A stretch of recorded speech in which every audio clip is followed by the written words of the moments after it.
वैतोडनं पहिलं आणि संघात दुसरा सामना जो जिंकेल तो फायनल मध्ये वरतोड संघाला फेस करेल. त्यामध्ये पाहूया सामन्यामध्ये जेव्हा माडीकोडी विरुद्ध धावजी नाईक पेढे. धावजी नाईक पेढे संघ उपांत्यपूर्व फेरीमध्ये पात्र ठरलाय. हा परशुराम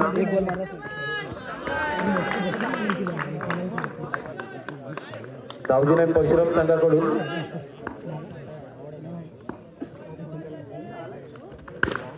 उत्कृष्ट टॅप ठेवून एक धावसंख्येवर धावसंख्या होते. गोलंदाज सौरभ त्याने कालच्या दिवशी चांगली अशी दिमागदार कामगिरी केली होती आणि पंचांकडे अपील करतायत.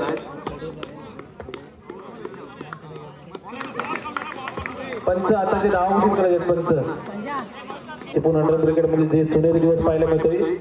चांगल्या वेगवेगळ्या शहरांमध्ये आपल्या क्रिकेटचे लाईव्ह मॅच पाहायला मिळते. सौरभकडे सर्व आहे आणि धक्का पोचतोय. सौरभच्या सुरुवात दुसरा धक्का पोचतोय धावजी नाईक परशुराम संघाला.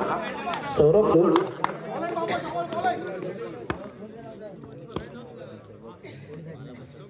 उत्कृष्ट फलंदाज आहे. नवनीत जुना जाणता खेळाडू आहे.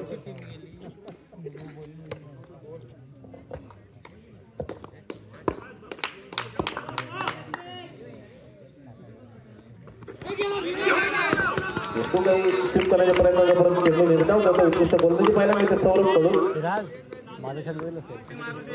एक आधीच विजयी करून दिला होता आज तो राज.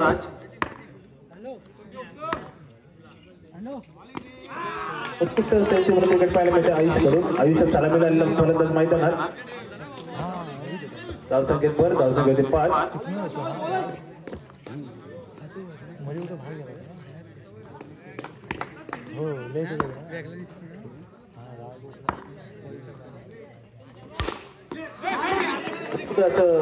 फिल्डिंग पाहायला मिळते. पंच धाव कशी करते. पंच एक धाव. चांगलं क्षेत्ररक्षण पाहायला मिळालं जर्मन माडीवाडी संघाकडून. एक धाव.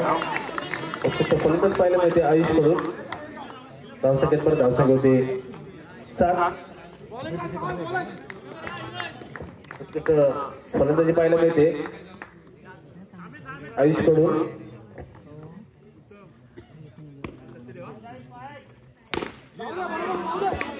एक धाव घोषित स्वरूपात. धावसंख्येत भर धावसंख्या होते 8 आणि काही अजूनही काही चेंडू शिल्लक.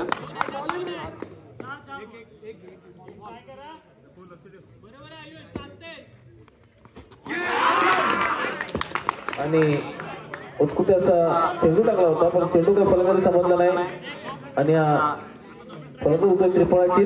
त्याची जागा उत्कृष्ट गोलंदाजी पाहिलं मित्रांच कडून. उत्कृष्ट गोलंदाजी पाहिलं म्हणजे चेंडू गेला सब मारीन आणि मांडराच्या स्वरूपात चौथा धक्का बसतोय.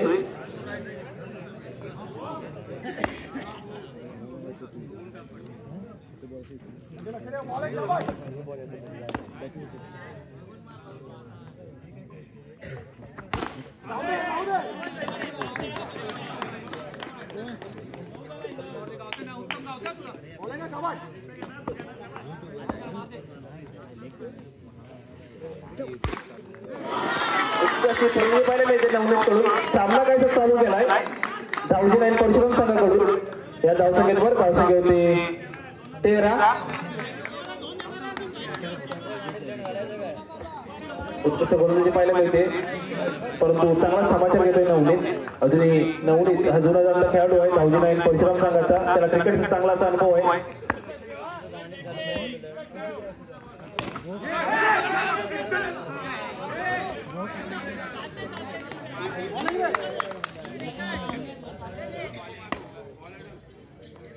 गोलंदाजी पाहायला मिळते.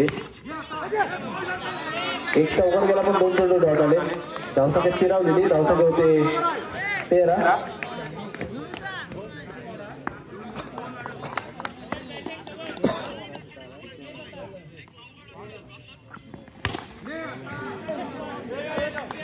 एक धाव. धावसंख्येवर धावसंख्या होते 14. काही चेंडू शिल्लक. सामन्यातील तिसरा षटक प्रगतीपथावरती.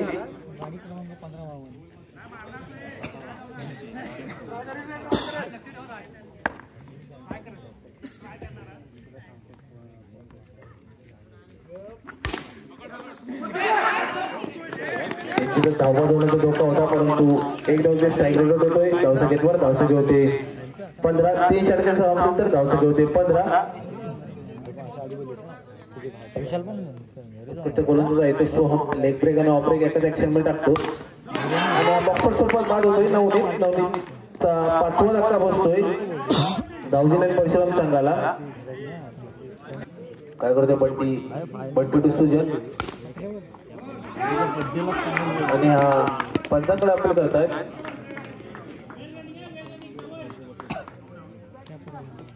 पंचाकडे उचलून धरतायत आणि हा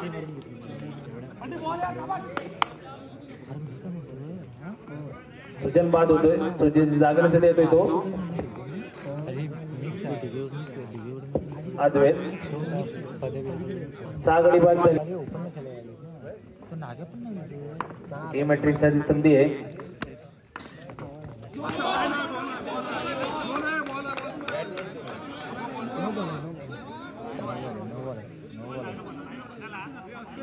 राजकायचा पंचांवरती प्रेशर आणताना परंतु पंच सुज्ञान 1+1 धावसंख्येवर धावसंख्या होते 17.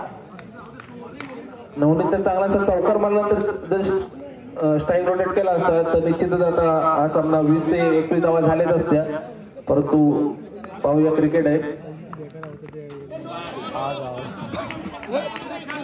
आणि नो चेंडू.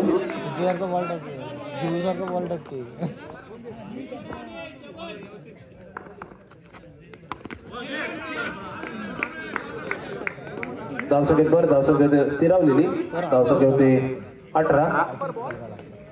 अशी धावजी नाईक परशुराम संघाची पडझड होताना जे हनुमान महाडिकडी संघासमोर काही चेंडू शिल्लक.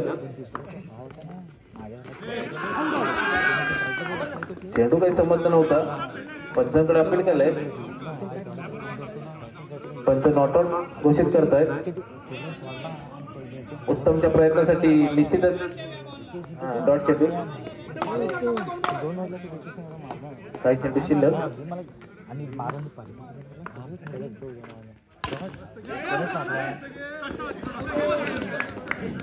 आणि हा बाद होतोय. मला वाटते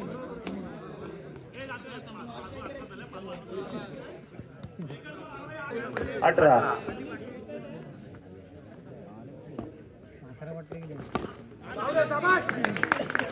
पुन्हा एकदा एक धाव सोहमने एक धावचे मध्ये धावसंख्या होते 19. 20 धावांचं आव्हान ठेवलंय.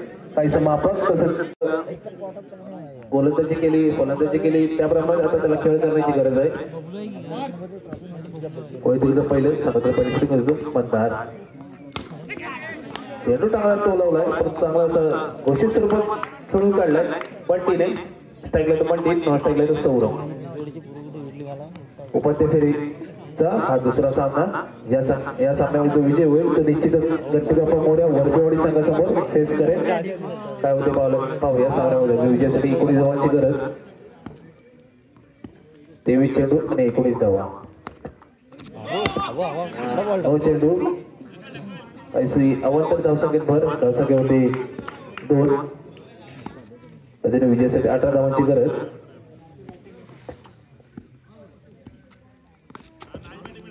उत्कृष्ट सेन्सिबल क्रिकेट पाहायला मिळते बंटीकडून.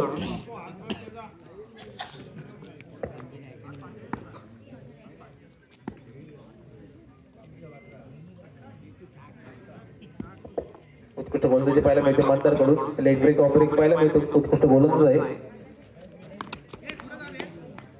उत्कृष्ट तितकीच चांगली अशी फलंदाजी पाहायला मिळते बंटीकडून. धावसंख्येत भर धावसंख्येत 4. अजून विजयासाठी 16 धावांची गरज. उत्कृष्ट फलंदाजी पाहायला मिळते बंटीकडून. आता क्षेत्ररक्षणामध्ये काहीसा बदल करताना नवनीत आमचे लाडके परम मित्र नवनीत माळी तसेच उत्कृष्ट पुन्हा एकदा उत्कृष्ट गोलंदाजी पाहायला मिळते मतदारकडून. धावसंख्येत भर एक धावसंख्येत भर धावसंख्या होते 5.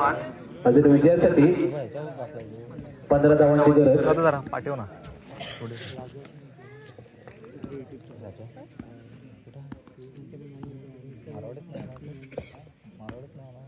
तसेच आपल्या क्रीडा रसिक देखील लाईव्हचा आनंद लुटताना उत्कृष्ट अशी फलंदाजी पाहायला मिळते बंटीकडून. धावसंख्येवर धावसंख्येवरती 6.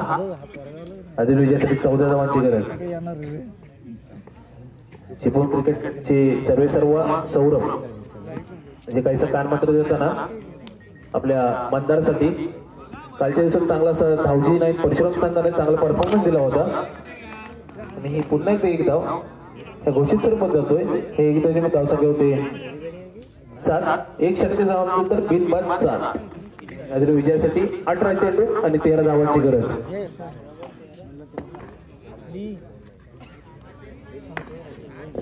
आता स्ट्राईकला येतो सौरभ. गोलंदाजी करतोय सौरभ सौरभ काय करतो पाहूया आपल्या संघासाठी. उत्कृष्ट चेंडू टाकला होता परंतु चेंडू तितका जसा हलकासा खेळून काढलाय सौरभने.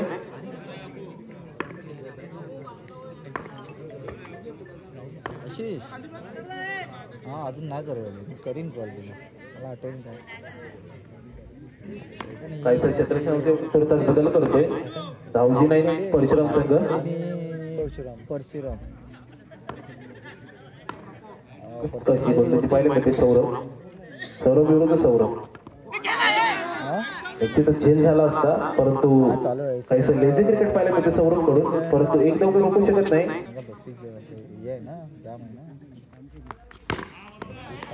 टॅप ठेवून पडलाय. पुन्हा एकदा धावसंख्येवर धावसंख्या होते 10. अजून विजयासाठी 10 धावांची गरज.